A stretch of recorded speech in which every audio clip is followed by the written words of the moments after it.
Right. So let me start. 31-year-old gentleman dislocated his shoulder in a fit of epilepsy. Very usual scenario. Continued to dislocate repeatedly 6-7 times, sometimes with a fit, sometimes even without.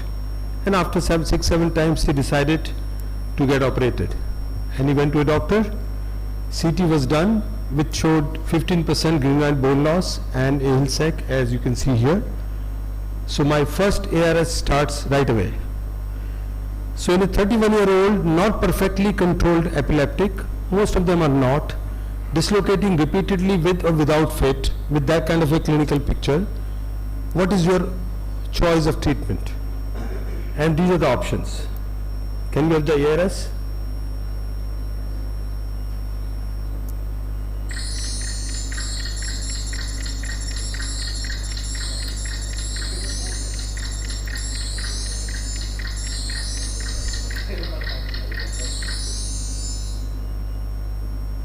So quite a mixed bag, and I can see number 2, which is arthroscopic Bankart plus Lampressage, tops the list, and also Latarjet. That's interesting. I'm sure we can have a discussion on. So there's a significant amount, 20.6% who have voted for others. So I think probably yes, I will go for the others. Dr. Kapil? So what do you want? We proceed, or you want to discuss something? Sorry, in my practice, I think the epileptic Latarjet also has an issue because of the pull. It can go for malunion, non-union, graft issues, etc. and all. And 15% defect is significant in a moderately controlled epileptic. There is a risk of instability in the future. So I would go with the arthroscopic iliac crest bone graft with Lampressage. So one thing is sure, that with this varied response from an elite group of shoulder surgeons, this case is justified, because you can see right away so much controversy here. Yeah, Kapil? Kapil, you were saying something?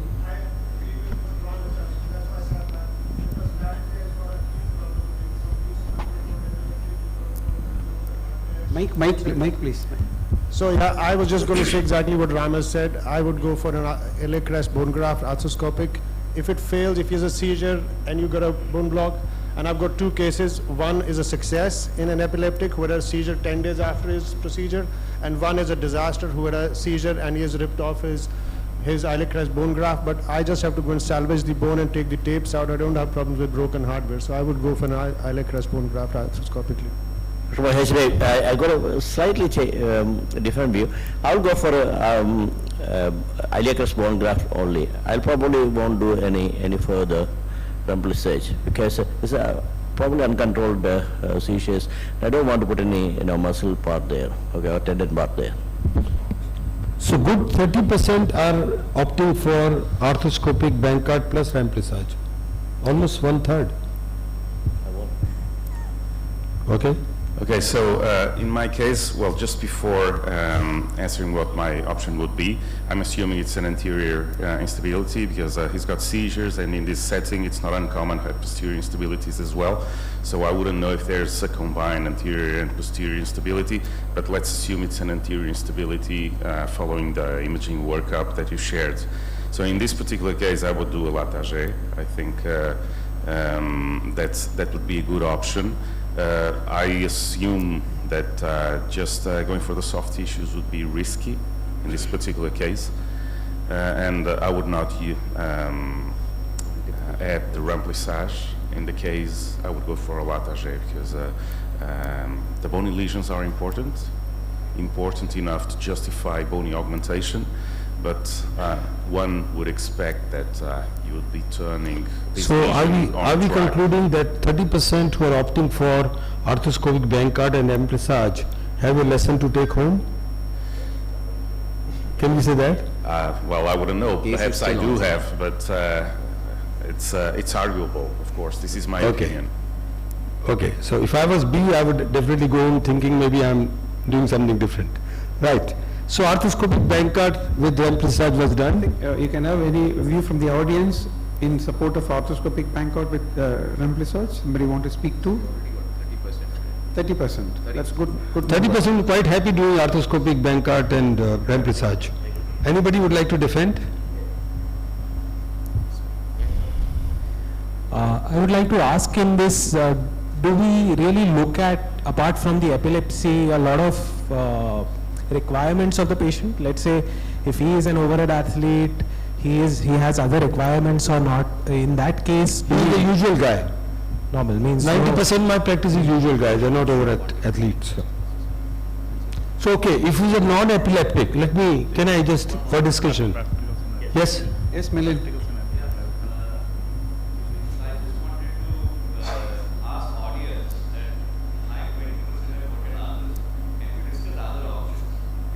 Others, So one of the other options we have mentioned is iliac crest graft. Free graft. Research. Anybody want to highlight any other option you have? Yeah, the second option was what I was telling, only iliac crest bone graft, because we are not putting any lateral there, fear of a pull of the tendon. Same thing applicable for the remplissage as well. We don't want to put in dynamics situation.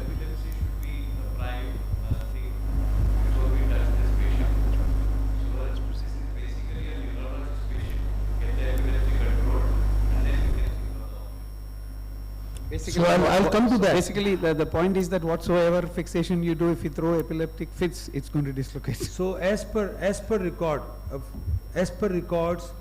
despite best of efforts, 30 to 40% epilepsy cannot be controlled. So don't wait for that scenario that patient will be controlled. 30 to 40% as per literature, epilepsy cannot be controlled overall. So Yes, Shirish?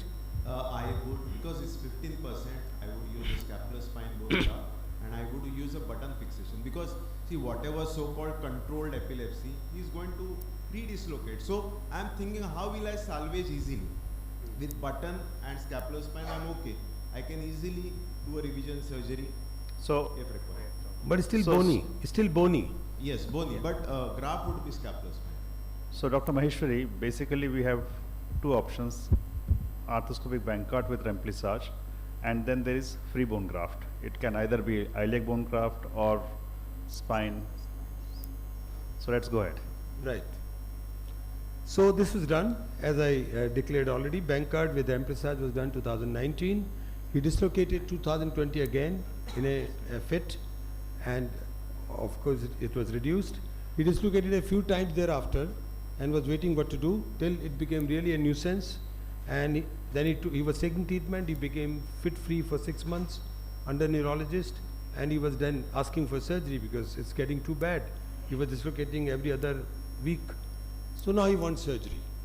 So this is about, you can say 5 years after the first surgery, failed, but he was trying to live with it, and that's how he came to me. So the bone loss on both sides had decreased. As per the radiologist, the glenoid bone loss was 25%, and even the Hill-Sachs was 30%, 25-30%, something like that. So it was a significant bipolar bone loss, epileptic, one surgery failed. So that's the scenario we have now. So ARS number 2, 31-year-old again, controlled epileptic, this time maybe controlled 6 months, failed attempt at repair, soft tissue repair, and significant bipolar bone loss. So things have become more complicated now, and options.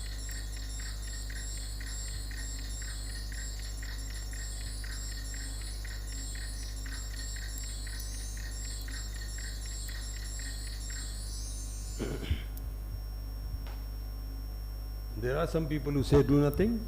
That's interesting. And I see 6. 6 is lethargy with Lethargy humerus head dart. Lethargy with humeral gut. Okay. You should have given one more option, ICBG with humeral graft. Yeah. So other maybe that 8 is. So basically Can bipolar we- or unipolar. So 5 ICBG is also quite a bit, which means don't touch the humerus head, just do on the glenoid side. 5 is also significant. So whether both reconstruction or one reconstruction is the question here, right? Yes. Can you go back? How big is the humeral head loss now? I just missed. Humeral Yes. head, is it bigger than before? Or? Can you show the previous slide? It is bigger than before, yes. It is bigger than before. So, what is other? Other means, who is other? Maybe something else? I think it's a bipolar fixation, what we need. It's a, one is a iliac crest bone graft on the anterior side of glenoid, plus a graft on the humeral side, Hill Sachs. I had a couple of cases like that. Which So I did. bipolar reconstruction. So this is what was done. We did a Latarjet plus iliac crest bone graft for the Hill Sachs. So failed, epileptic, controlled, not controlled. You have to put, throw the sink at it, what they say. So do whatever best is possible. You can use, instead of Latarjet, you can use iliac crest bone graft, that's also fair. But bipolar reconstruction and not a unipolar reconstruction. I've done quite a few similar cases without epilepsy or even with epilepsy but no failure. This was epilepsy plus failure plus bipolar. So there is a variation where I've done just a big iliac crest bone graft and they have worked. So I've ignored the posterior lesion completely. But in this case, because there was too many things. One, he was epileptic. Second, it has failed surgery and big bipolar defect. So I thought, let me do whatever best possible, and I did both together. And immediate post-op CT was taken. That's how it looked. And in retrospect, I can say I would have used headless screws in the humerus site, and it occurred to me only after I saw the CT. It doesn't look so good. And so 3 months later, everything appeared quite reasonable. There was no dislocation, of course, in 3 months. And at 3 months, this was his range of motion. So this is about 2 months earlier, but he's still improving as I talked to him yesterday. But there's a absorption of graft on the Latarjet side. Some absorption compared to the previous CT. I've done a CT also here at this stage, and that shows absorption to the Latarjet side. But the head seems to be quite okay, and at least now, because he's stiff now, but he's quite functional and happy, and that's what 3 months later case is. So I looked at the literature, what is happening with bipolar bone losses. So one interesting incidence was 30 to 40% epileptics remain uncontrolled, come what may. So first thing in conference, control epilepsy. Everybody says control epilepsy. Hold on, 30-40% you cannot. So you have to take that risk, consider that this patient will have epileptic fit, come what may. So you take that into account when you decide the surgery. Primary surgical treatment of instability in epileptic, like the first ARS. Failure rate was up to 69% in one of the studies, and it is quite high. And bone surgery has better results in epileptic in general. I'm not talking about failed case, primary case. So Latarjet and ICBG should be the choice in epileptics and not soft tissue procedures. This is as per the literature. Significant bipolar bone loss in general population, not epileptic. Latarjet with remplissage or ICBG alone is good enough. So you can do either. These are not epileptic, they are general population. But significant bipolar bone loss, the case like this with failed surgery and epileptic, which means everything together, needs bipolar reconstruction. Bipolar attack, you can do whatever on glenoid side, you can do whatever on the humerus side, and this is what in the literature they have described also hemicap, Weber's osteotomy in extreme cases, and also hemiarthroplasty in some cases. So these are really extreme, challenging cases of instability, and that's what the background is. I finished my talk here.